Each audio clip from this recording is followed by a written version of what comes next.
Deep in the silent darkness of space, a small council outpost floated near the edge of the neutral zone. This zone was a quiet, empty space between many alien empires. No war was allowed there. No one lived there. Nothing ever happened until... Now Technician Zorvik of the Volari species leaned over the scanner table. His wide blue eyes stared at the strange readings on his screen. "Commander, you need to see this," he said nervously. Commander Relic, tall insectoid, with shining armor plates, moved closer. His antenna twitched as he studied the data. "What is this? Comet?" he asked. Zorvik shook his head. "No, sir. It's a ship, but it's huge. Much larger than anything we've ever seen." Commander Relic frowned. "Which empire does it belong to? No known markings? No ID code? It's not from the Council or any neighboring worlds." Relic tapped his sharp claws on the control panel. "Send a message to Central Command. Activate stealth mode." "Yes, sir," Zorvik replied. The outpost's lights dimmed, and the station became nearly invisible to outside sensors. But it was already too late. The unknown ship had seen them, thousands of light years away at the center of the galaxy. The Galactic Council sat in their great chamber. Over 30 alien species had seats around the glowing circle. The room was large, bright, filled with noise as leaders argued with each other. Ambassador Varel of the Arkan species sat calmly. He was one of the oldest members, wise and patient. He listened as others shouted. "A new threat," hissed the reptilian Sarlacc commander. "This is an invasion." "It could be a lost colony ship," said another. "Let's not jump to war." Then a deep voice echoed through the chamber. The scout ship was destroyed. Silence fell. Everyone turned toward the speaker. It was Admiral Kresh, head of the Council's defense fleet. His 6 eyes were cold. "We received a single image before contact was lost," he said. He pressed a button, and a massive hologram filled the air above the chamber. The image showed a gigantic ship, long and dark, with glowing blue engines and rows of weapon ports. It looked like a flying city made for battle. "This is not a ship. It is a moving fortress." Someone gasped. Ambassador Varel stood slowly. "We must remain calm. There's no proof they attacked first. They destroyed the scout." Another shouted. "No," Varel corrected. "The scout entered their sensor range and vanished, but we do not know how. Let us send a diplomatic message." The council fell into argument again. Some agreed with Varel. Others demanded action.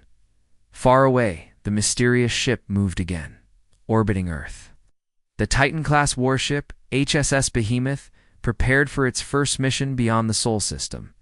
The ship was massive, over 18 kilometers long, with thick armor, powerful shields, and enough firepower to destroy entire fleets. But it was not built for war. It was built to prevent war. Captain Arya Morgan stood on the bridge looking out the wide viewing screen. Her short brown hair was tied back and her eyes were calm but sharp. "Report," she said. "Engines charged. All systems green. AI systems." "Ready," replied Commander Harris, her second dash and dash command. Arya nodded. "Good. Set course for neutral zone sector Epsilon Nine. Engage at full speed." The ship slowly turned, and with a deep rumble, the engines activated. In moments, the behemoth vanished into faster-than-light travel. In the crew quarters, engineers ran final checks. Soldiers trained in case of emergencies. Scientists prepared for contact with new life forms. Earth had not yet met other intelligent species. But after centuries of war, Earth had learned one thing. It's better to be ready than helpless. Back in the council chamber, panic was growing. Another scout ship sent to observe the behemoth had stopped sending signals. 2 ships? "Gone," shouted one council leader. "This is an act of war." Ambassador Varel stood again. "Please, we are only reacting with fear. Let us speak to them first. Let us try peace." But fear had already spread. Council factions began to form. Some called for building new weapons. Others prepared to evacuate. Outer planets in a hidden room. A few aggressive members started planning a secret attack.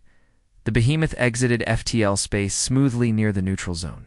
The stars outside the ship sparkled, peaceful and quiet. Captain Arya looked at the screen. Begin wide scan. Look for any alien signals. Lieutenant Grace tapped the console. I'm picking up some wreckage. Small ship. Hull. Strange tech. Retrieve a data core if possible, Arya said, and prepare a message for open broadcast. A calm voice echoed across nearby space. This is the HSS Behemoth, a peace ship from Earth. We are exploring space with peaceful intent. We come in friendship. Please respond. There was no answer. Unknown to them, a hidden council probe had been watching everything. It sent the message back to the council. They are trying to talk. But the council only saw the size and power of the human ship. One nervous fleet commander, acting alone, ordered a small drone to fire a warning shot near the behemoth. Human AI defense system activated instantly. A bright blue beam shot out, disabling the drone without destroying it. No damage, just a warning back, the AI reported. Captain Arya frowned. I think someone out there is scared of us. When the council saw the failed warning shot and the behemoth's precise and peaceful response, their fear turned to confusion. They could have destroyed the drone, someone said, but they didn't. Ambassador Varel smiled softly. They are powerful, he said, but they are not violent, I believe. They came not to conquer, but to talk. The Titan-class warship HSS Behemoth floated silently near the edge of council space. From a distance, it looked like a small moon. Its hull shimmered with Earth's newest alloy, stronger than steel, resistant to radiation, and invisible too. Many basic sensors. Inside the ship, the crew worked with quiet focus. Every officer knew they were making history. First contact was no longer a theory. It was real. Captain Arya Morgan stood in the command center watching the main screen. Any response to our message? She asked. Lieutenant Grace shook her head. No reply, ma'am. But sensors show several cloaked probes nearby. They're watching us, Commander Harris said. Probably scared out of their minds. Arya nodded. Let's not give them a reason to panic. She turned to the communications officer. Send another broadcast. Be calm. Be kind. Let them know we're here for peace. The officer pressed a button. The message repeated across open space. This is Earth vessel HSS Behemoth. We are peaceful explorers. We wish to talk, not fight. Please respond. Unknown to the humans. This message reached 100 council stations. It echoed into every embassy, every command center, and every palace on planets that had never even heard of Earth before, and it brought fear and confusion. At the council core station, news of the behemoth spread fast. Leaders watched video recordings of the human ship hovering calmly after disabling a probe with surgical precision. It could have destroyed the drone, one general said, tapping his sharp fingers on the table. But it didn't. Ow. Their weapons are too advanced, said a nervous ambassador. Their ship is beyond anything we've built. Ambassador Varel stood and addressed the council. His deep voice silenced the room. They came in peace, he said. We must listen. But not everyone agreed. Admiral Kresh of the Duroc Empire, one of the oldest members of the council, leaned forward. No unknown species builds a ship that size without expecting war.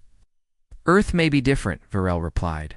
Or they may be smarter than us, Kresh growled. They built peace with the strength of a war god. Whispers spread through the chamber. Fear and doubt were growing. Still, Varel held firm. Send a message, he said. Let us meet them before we make a mistake we cannot undo.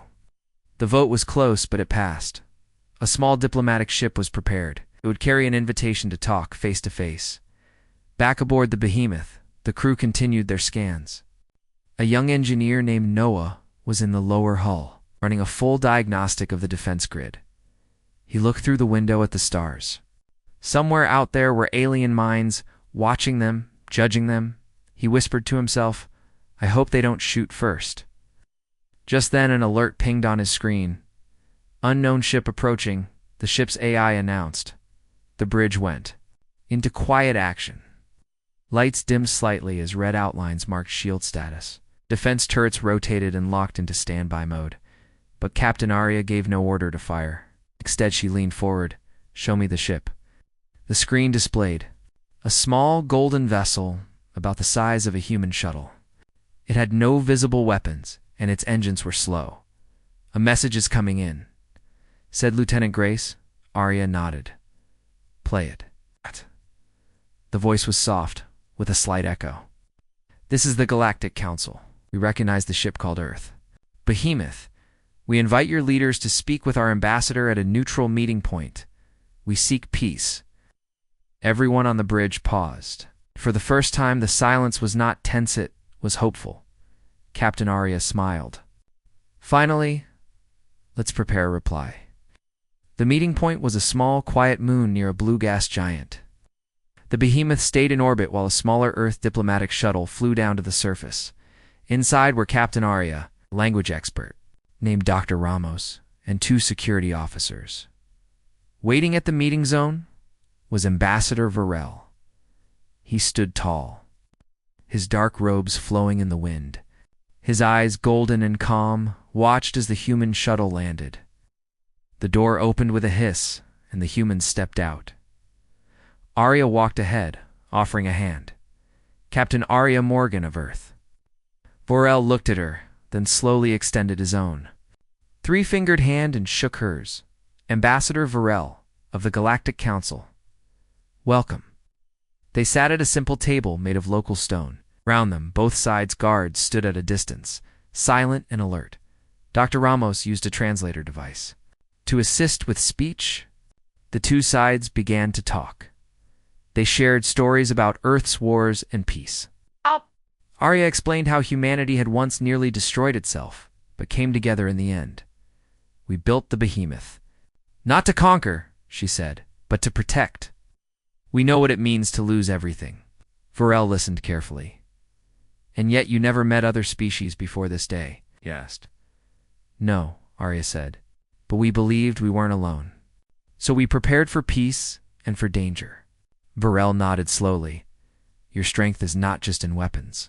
It is in your patience, your honesty." He stood. "I will speak for Earth at the next council gathering. You may come as guests." News spread quickly through council space. Humans were real. They had spoken. They had not attacked. The Behemoth became known as the Titan of Peace. Still, many feared its size. Others respected it. But all eyes now looked toward the next great meeting, the day humanity would walk into the Galactic Council for the first time, back on the Behemoth. The crew received the invitation. Captain Arya stood before her officers. "This is not the end of our mission," she said. "This is just the beginning. Earth's voice will now be heard across the stars." The crew cheered quietly, proud and hopeful, far away in the darkness of deep space. More eyes watched the Behemoth. Some curious, some jealous, and some afraid. But one thing was now clear to all across the galaxy. Humanity had arrived, and they came not in silence, not in weakness, but in a Titan that walked with peace. The news of Earth's arrival spread faster than light across the galaxy.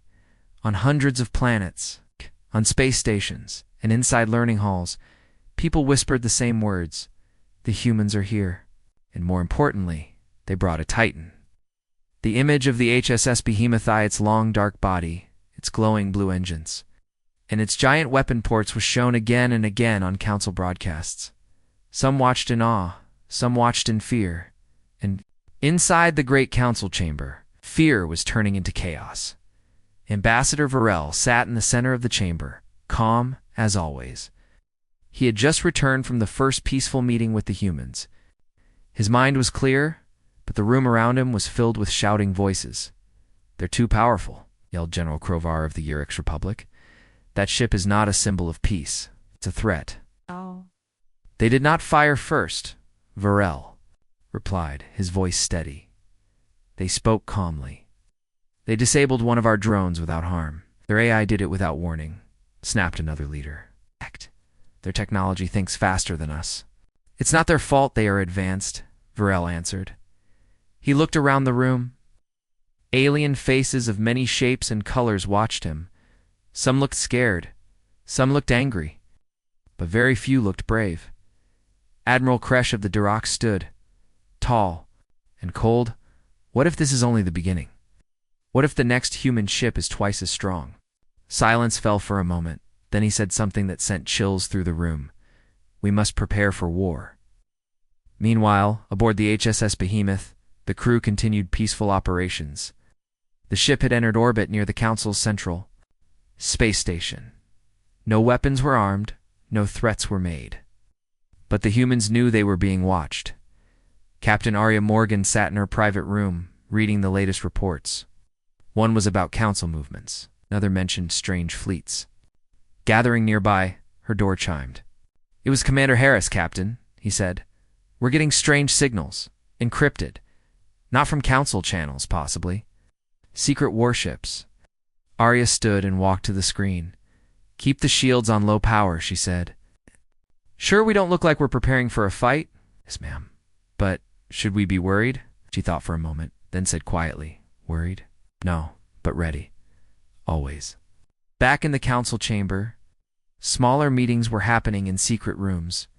3 powerful members met in private: General Krovar, Admiral Kresh, and Governor Silith of the Outer Colonies. "We cannot allow humans into the Council," Kresh said. "If they sit beside us, they will soon rise above us." "They claim peace," Silith whispered, "but carry the power of 1,000 fleets." Krovar slammed his fist on the table. "I say we act now, before their kindness becomes control." They made a quiet agreement, a plan, a preemptive strike. Not on Earth, but on the Behemoth itself. On the Behemoth. Noah, the young engineer, worked in the ship's AI room. He liked it there. It was quiet. The AI spoke in a calm, kind voice. "Noah," it said, "a new energy pattern has been detected. 3 ships. High-output reactors. Cloaked. Direction: our rear flank." Noah's eyes widened. "Run simulation," he said. "If they attack, how much damage can we take?" "Minimal," the AI replied. "But Captain should be informed." Noah rushed to the bridge. "Captain," he said, "they're coming, I think. They're planning to test us." Commander Harris checked the scans. Confirmed. "They're powering up weapons, slowly trying not to look aggressive." Captain Arya sighed. "They want us to shoot first." She looked at the screen. The Behemoth's weapons were quiet but ready in seconds if needed. "Send this message," she said. "To the approaching ships, we see you. We will not attack unless attacked. We do not fear you. We do not wish to harm you, but we will defend ourselves. Think carefully."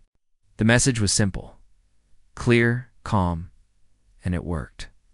The 3 enemy ships slowed down and turned away. They vanished into the stars.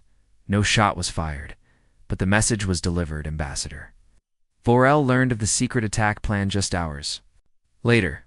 His old friend, a spy in the defense network, told him. He was shocked. He walked into the next council session with fire in his heart. "Who among you planned to strike the humans?" he asked loudly. The room fell silent. He turned to Admiral Kresh. "You did not want peace. You wanted fear." But they did not strike. They held back. Vorel raised his voice. "Humans are not weak, but they are wise. If we do not accept them, we risk making them enemies, or we force them to become rulers," someone muttered. Vorel turned to that voice. "Then let us give them no reason to rule. Let us offer them friendship instead of resistance." He walked to the center of the chamber. "I say this now. I will sponsor Earth's seat in the council. I will stand beside them when they walk through these doors." And then he sat down. The chamber burst into arguments again. But the tide had started to change. Many had seen the recordings. Many had watched how Earth reacted, not with fire, but with patience, and that changed minds. On the Behemoth, the crew received a new message, an invitation. Earth is requested to attend the Grand Council session. The message read, "You may bring 1 ship, 1 team, 1 voice. The council will vote on your entry." Captain Arya looked at the crew. "We didn't come here to beg for a seat," she said. "We came to offer peace. Let's go remind them of that." The ship adjusted course toward the central station across space. People watched, some with curiosity, some with fear, but many now with respect. The Titan was not a monster. It was a guardian, and Earth was ready to speak. The massive doors of the Galactic Council Hall opened slowly. A deep humming sound filled the air as the ancient walls of the chamber responded to the presence of a new species. For the first time in the Council's long history, humans were about to enter. Ambassador Varel stood near the center, watching the glowing platform where visitors would appear. His heart beat calmly, but his mind was alert. He had spoken for the humans. Now, the galaxy would see if Earth truly deserved a seat beside the stars. Whispers filled the room. Dozens of species, reptilian, insectoid, energy-based, aquatic, and more turned to look. Then a soft voice echoed from the speakers. Now arriving representatives of Earth, a light beam shimmered. The sound of boots on metal rang clear. Captain Arya Morgan stepped forward in full navy blue Earth uniform, followed by Dr. Ramos, the translator and cultural expert, and Noah, the young engineer who volunteered to come as a symbol of Earth's peaceful builders. There were no weapons, no guards, just humans, standing tall and proud. "Welcome," said the council speaker. "You stand before the gathered worlds. Your presence is rare. Your ship is unforgettable." Soft laughter filled the air, but it wasn't crew-lit. It was honest. Captain Arya gave a respectful nod. "We understand our ship caused concern. It was not our goal. You brought a weapon of war to a place of peace," Admiral Kresh growled. "No," Arya replied calmly. "We brought a symbol of defense. We do not come from a peaceful history. Earth has seen war, terrible war. But we rose from it, united because we had to. We built the behemoth not to conquer, but to make sure we would never be conquered again." There was silence in the chamber. She continued. "We did not know what we would find in the stars. We hoped for peace, but we prepared for danger. Is the human way. We dream, we hope, but we always stay ready." Dr. Ramos stepped forward. "Our people are explorers, doctors, builders, farmers, teachers. The behemoth carries more scientists than soldiers. It has medical bays, learning centers, and even a garden." A few council members looked surprised. "A garden?" asked one fish-like ambassador. Noah smiled. "Yes, real soil, real trees. From Earth, we take our planet with us because it reminds us of where we came from." A quiet moment passed. Then Vorel stood. "I have met these humans." I shook their hands. They looked into their eyes. "They are not beasts. You're not rulers. They are survivors." He looked across the room. "Is that not what we all are?" Far above the council hall, the HSS Behemoth stayed in low orbit. Its shields were powered down. Its weapons were silent. Inside, the crew gathered near the communication screens to watch the live feed from the chamber. They sat quietly as their captain spoke with strength, but without pride. In one of the repair bays, engineers watched while cleaning tools. In the cafeteria, a group of scientists held their breath as the vote grew near. The ship felt still, like it was holding its breath. Back in the chamber, questions came from all sides. "How many Titan ships do you have?" "Just one," Arya answered honestly. "More can be built, but we hope we won't need them." "Will you sell your weapons?" "No." "Will you protect weaker races?" "Yes, if asked." "Why?" She paused, then said gently, "Because no one helped us when we were weak. We know what that feels like. We don't want others to suffer as we did." This answer caused a shift in the room. Even Admiral Kresh looked thoughtful. The council speaker finally raised his hand. "It is time to vote. Earth seeks a seat among US, not as a junior voice, but as an equal." A glowing circle appeared in front of each council member. They pressed their choices, no or abstain. One by one, the circles lit up. Green, green, yellow, green, red. Green. In the end, the vote was clear. Earth was accepted. The chamber lights changed to bluer, sign of new unity. Cheers rose from several seats. Some clapped with hands, others clicked claws or blinked lights. "Captain." Arya smiled, but stayed calm. "We thank you," she said. "We will honor this seat not with pride, but with purpose." Hours later, as the humans returned to the behemoth, messages began to flood in from nearby species. Requests for meetings, invitations to visit HUM-2LTS, questions about human history, technology, and art, even offers for trade. One message simply said, "We were afraid of you, but now we are curious." Inside the behemoth, the crew celebrated quietly. Dr. Ramos played soft music in the lounge. Noah sat beside a window, watching the stars. He didn't say much, but his smile was wide. Captain Arya stood on the bridge. The ship felt more alive now, more welcome in the galaxy. She turned to her crew. "We didn't fire a single shot," she said. "But we changed the galaxy today." Commander Harris nodded.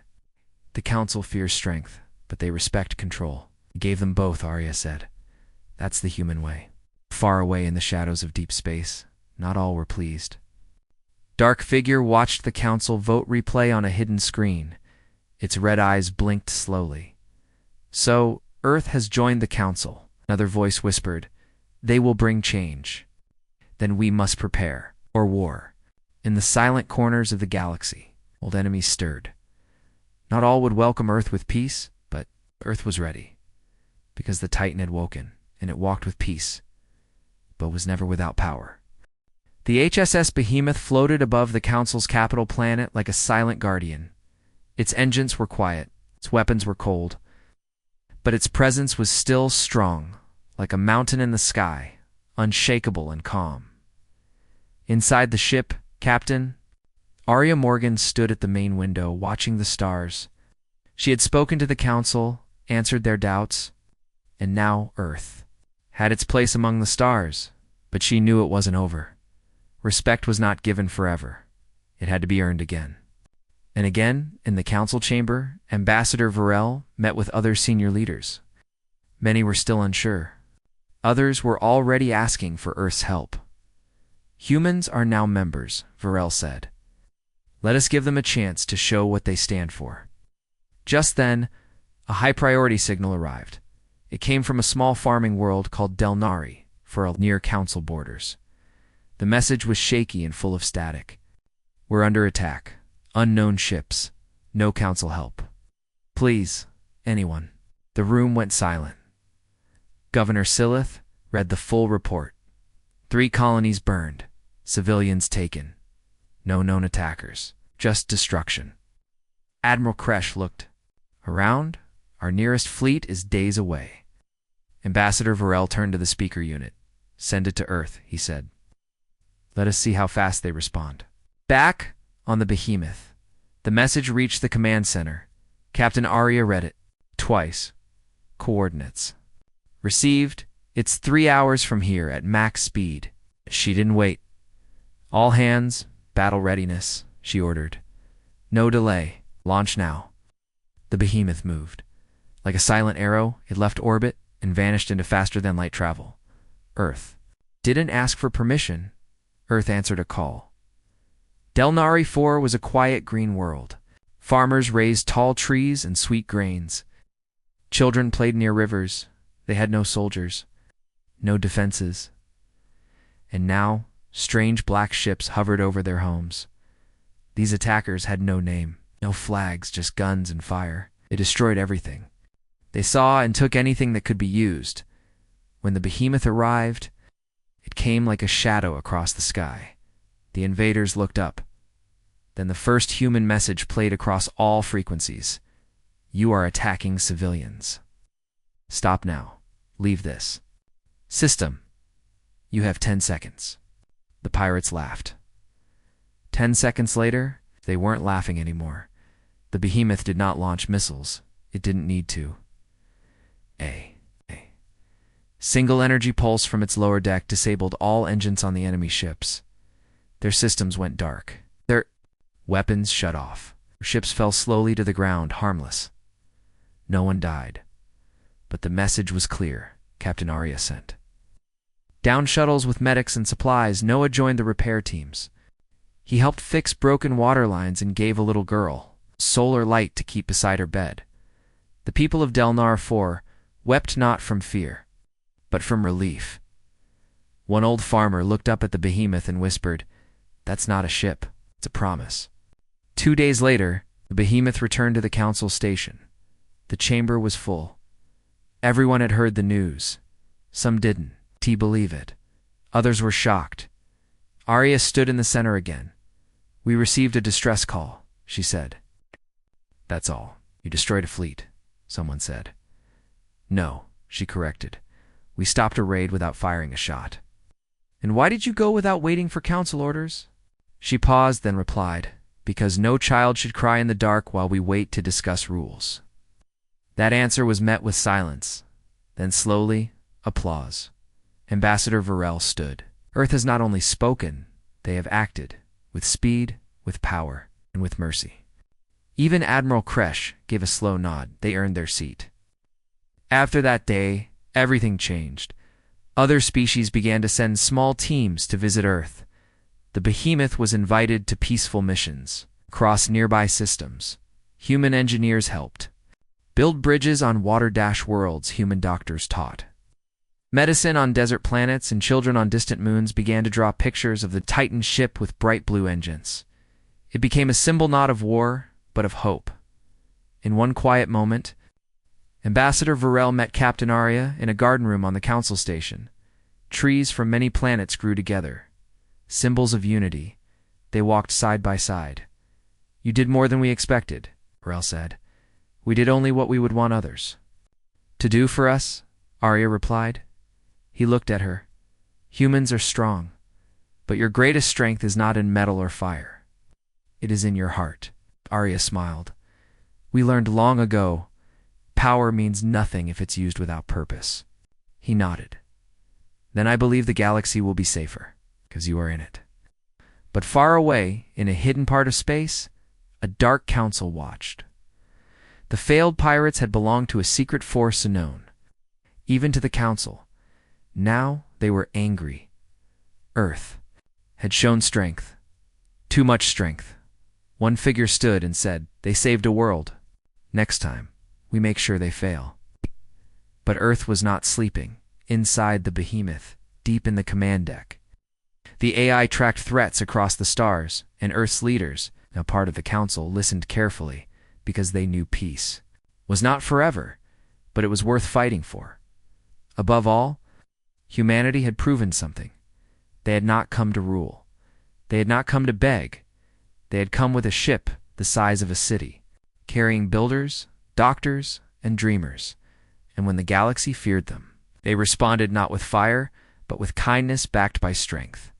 And so, in the records of the council, one line would be remembered for generations.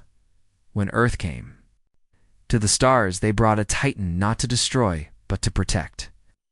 And the galaxy was never the same again.